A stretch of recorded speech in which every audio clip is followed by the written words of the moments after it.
Hello, podcast world. It is 10/24/2020, 4:50 p.m., and I am hitting y'all up today to talk about Nancy Pelosi and what she said and what I think is it's funny and it's the truth, and I agree with it. It's great something to stand on, and I heard them talking about earlier this week. It was children learning, parents earning. She's talking about, they're going through negotiations for the stimulus package and they're going back and forth. And at this point, they're talking about Trump doing a presidential executive order and just, getting us our money, basically. You know what I mean? So, but I really respected that statement. It really makes sense. I feel like it's something that we can hold on to the end of time. Like she said, parents earning, children learning. And I can get behind that, just 100%. But please don't let that statement be the only thing that you have to say that the people can agree with, because at the end of the day, we want you to show me the money. Like, seriously, we want to get paid. We're tired of being broke.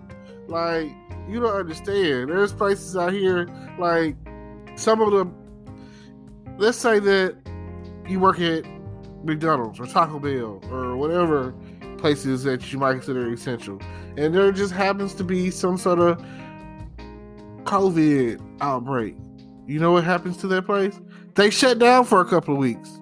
Like, it's ridiculous. Y'all can't sit up there and expect people to work and want jobs and to get out there and try to get a job or whatever, when every time you turn around, people are getting temporary layoffs, like the song say, and standing in the child line. Good times. That's what it seems like right now. It seems like that we are in the biggest recession ever, and it's been going on since the early 2000s, and it just seems to be like it's going on, and there's no end in sight. And right now, with this whole pandemic, like, boredom strikes. And when boredom strikes and poverty strikes and everything else, it's like, after a while, you're probably just going to start seeing, like, mass suicides or something, because people are tired. They're really trying to hold on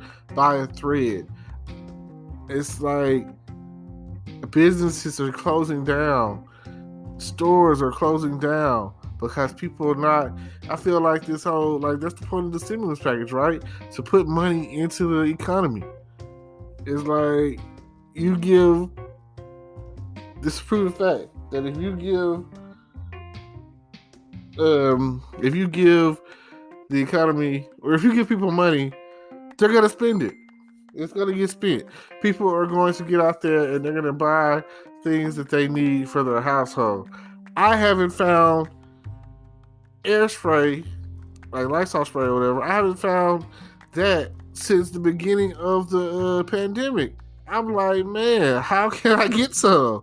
Like, I would really like to spray my house down a little bit with some Lysol or whatever, some disinfectant spray. And it's hard as heck to find some rubbing alcohol, 91% proof. If you can find it, I'll be looking for it at Walmart, and I can only find the 70% proof every now and again in a little box.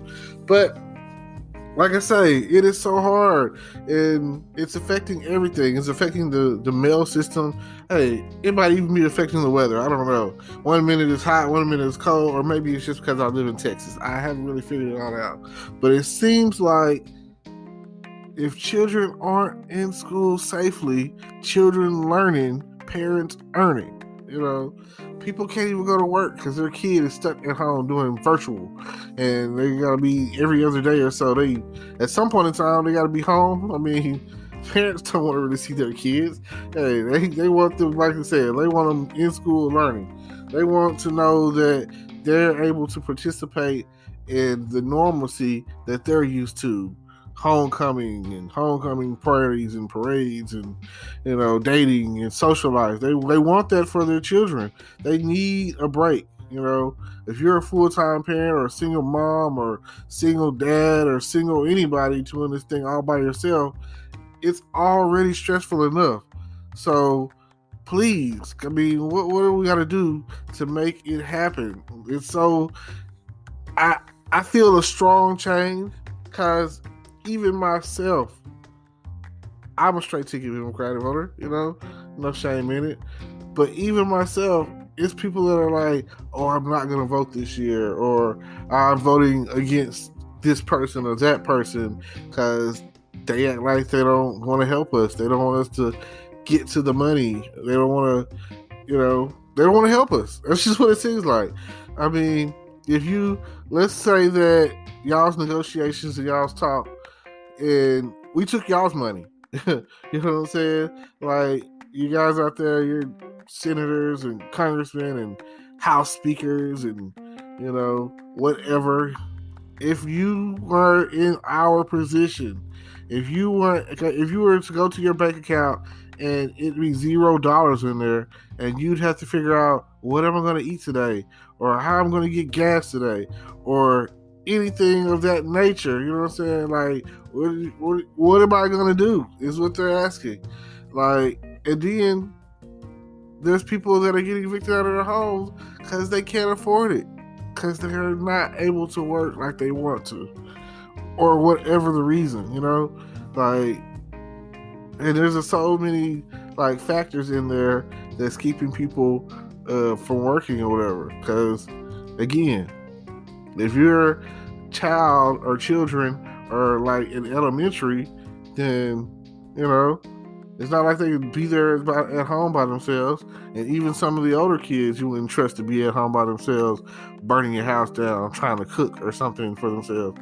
It's just the world that we live in right now. Like, what are we going to do to get that stimulus pushed?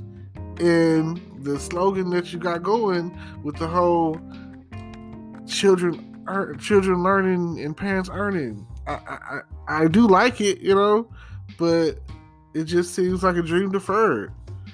It just seems like, are we going to be able to make it there before the election?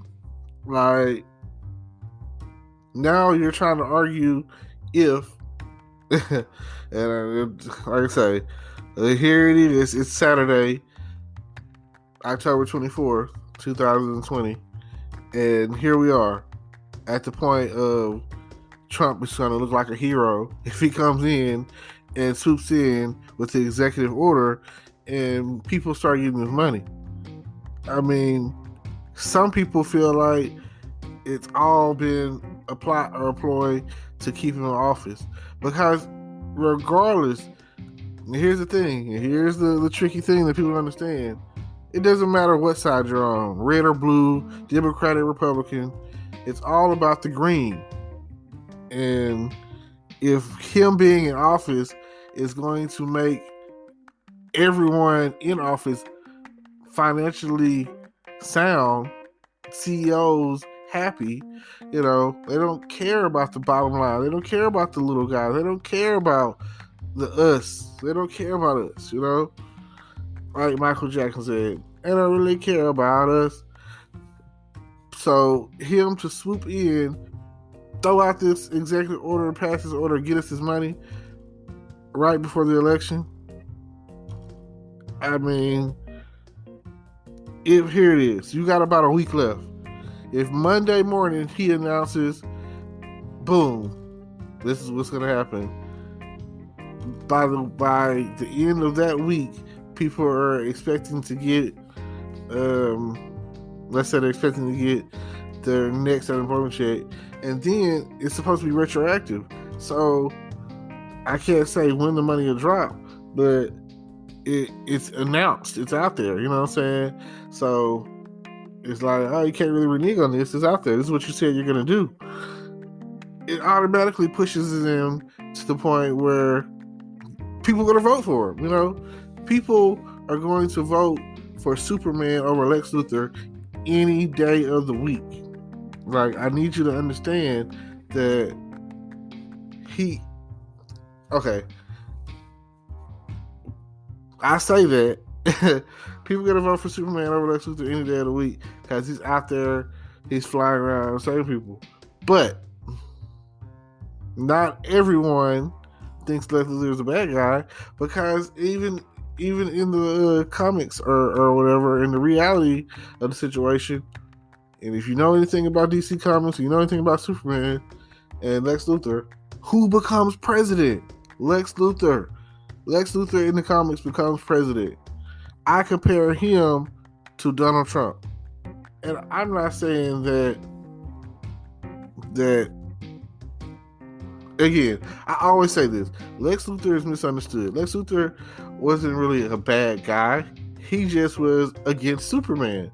Like, Lex Luthor was connected with some pretty powerful people, and he was already grew up rich, you know. And if you watch Smallville, him and Clark were friends. So you got to understand that it was kind of Clark's fault that Lex Luthor came at him the way he did. I mean, wouldn't you? If you discovered that aliens living among us had the ability to fly around, be super strong, impervious to pretty much anything, and had laser eyes and stuff, you would be afraid of that. You know, like before he was the Man of Steel, and they were like, look, the bird playing the Superman. Before he was Superman, you were afraid of him because you didn't understand that he was there to help you. But the narrative of the story could have been told any other way, and even Batman says, I hold it keeps contingencies to take Superman down just in case, kryptonite, just in case, you know, he has to.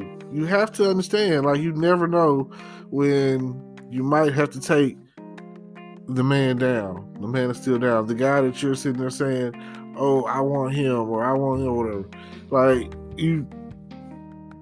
I personally don't like either one of these guys. I don't know why. Just because. And here's my voting strategy. I'm just gonna be honest. I vote for the younger candidate that has the vision of the future, that asks questions like, "What are you going to do for our country?" You know, like, what you know? There are certain presidents out there. Pretty much most of them are all Democratic that I can think of on top of my head. But my favorite president, and this is hands down, during the time of some of the worst situations in the during our country's history or whatever, is Roosevelt. Like, Roosevelt, a guy in a wheelchair running the country, making these decisions, and he ran on the campaign slogan of a chicken in every pot. And when I learned this in college, in government, I was like, a president can say that right now, and I will vote for them. Like, you think about that. It's a time right now, we're all hungry, you know. We're ready to eat. We'll do whatever it takes, you know. And for somebody to come along and say, I promise you a chicken in every pot. I love chicken. Most people do. Most of us do. So if Donald Trump comes along and puts the chicken in the pot, what are you going to do? That's all I want to say. Don't forget to get out there and vote. It's coming up, November 3rd, I think. Is that the date? That's how unprepared I am for this.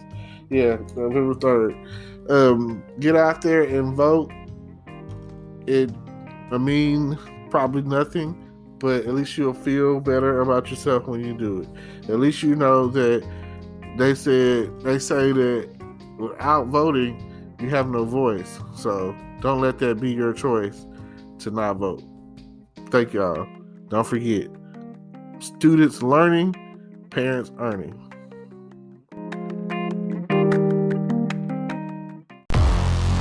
Hello, YouTube world. Welcome to my channel.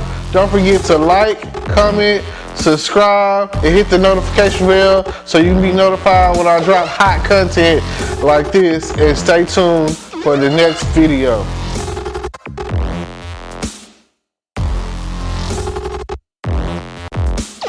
Today is your lucky day. Today is the day that our $3 website works for you, paying you directly to your PayPal daily. Imagine $3 ongoing continuous payments to your PayPal account. Imagine falling asleep and waking up to $300 in your PayPal account. How would this make you feel? How could this help you? What bills could you pay? What kind of fun could you have? What does that retirement look like now? All for a one-time payment of $3. This website is DFY done for you, fully built and completely hosted, and never stops collecting payments for you. You have spent $3 on coffee on a regular, but that coffee won't help you create multiple streams of income. Click the link below.